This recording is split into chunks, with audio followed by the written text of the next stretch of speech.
A lot of people ask me, how, after 9 years in prison, did you get out only a few months ago and already have 300,000 followers?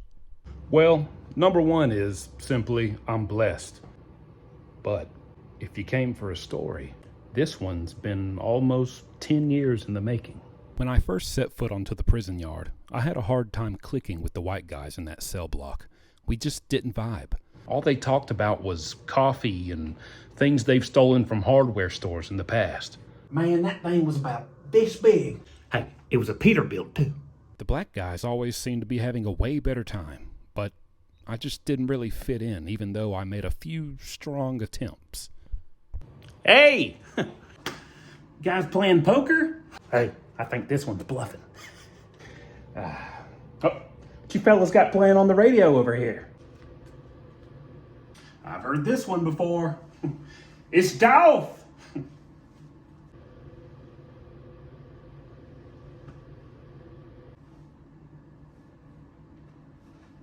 Yeah. Until one day, I discovered something me and almost everyone else had in common and enjoyed. Roast culture. Yeah. Oh. Check this dude out over here. He looks like Rufus, the naked mole rat from Kim Possible. Oh, dang. Oh, yeah? Well, you look like Venusaur from Pokemon. Oh, he got you with that one. All those teeth he's missing, he looks like one of those clowns at the arcade. Oh, dang. Oh, he... Not the teeth. Oh. Yeah. Now, I know Mr. Potato Head ain't over here cracking jokes.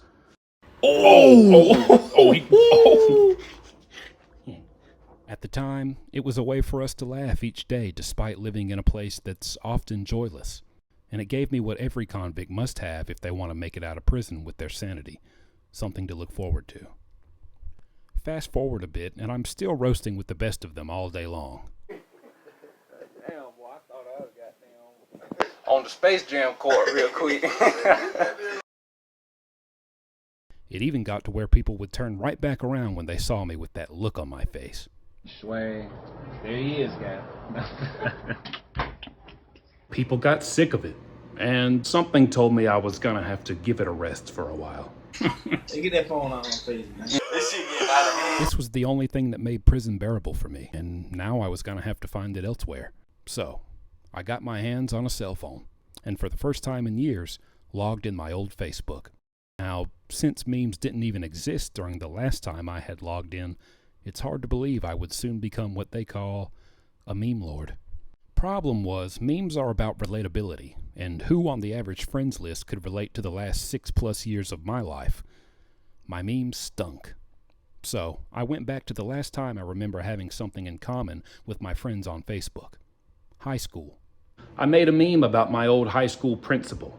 A sweet but sassy old lady who always wore granny dresses and these fresh Jordans. It was a hit in the city. I felt that rush again of just making people laugh and never looked back. More memes about the principal, teachers, students, then local places around town. I wanted to be bigger though. I couldn't just make memes that only applied to my hometown. I gave it a shot and posted my first meme for the world. It took off. Another, like DJ Khaled, another one. Then I learned what Reddit was and tried my hand at the Dank Meme subreddit. I was nervous nobody would like it, but it made the top page the same day I posted it. I had a new passion, with all the time in the world to spend doing it. Heck, I was making memes on one phone and checking the reactions to my last one on another. And despite originally not thinking they'd be relatable, I even learned to make prison memes. Unfortunately, one of the locals I had made a meme about saw it and wasn't thrilled. You think that's funny?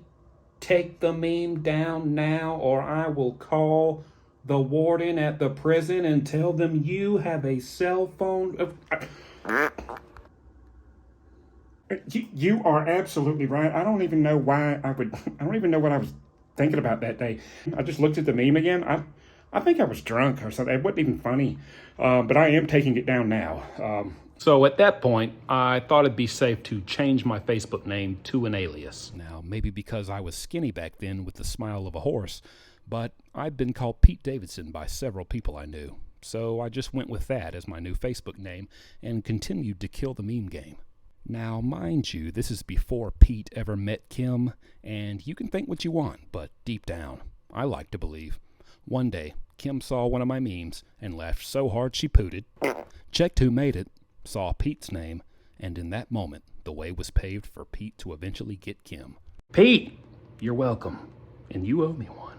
As the last years of my sentence passed, and I was only a few months from freedom, my cellmate asked me what I planned to do once I didn't have to hide the fact that I was in prison with contraband phones making this content. You know, when I could show my face, free to move to the next level. Man, there's all type of stuff out there, more than just memes. Like, think about YouTube. You could do YouTube. And I did think about it. So I started preparing to do just that. I recorded my daily life in there, forming my stories to tell in the future as I did. The day I was released, I posted a funny video on Facebook about it. My friends who had laughed with me and supported me all these years immediately told me to get on TikTok, ASAP. I still never heard of it really or thought about it, but I said, what the heck? And I posted my first video. To my complete amazement, it hit 1 million views within 3 days. Comedians I had looked up to even reposted it. I remembered all the stories I'd written in my head and the clips taken in prison, so I started sharing them one by one. The more people supported them, the more I told. And here I am today. So, to answer the question, it's because of where I've been, the people who were there with me, the people who weren't, but still laughed with me along the way, and all of you who give it to me straight when my content is slacking and welcome me right back with laughter when my content hits the bullseye. I can't wait to see what's next for us.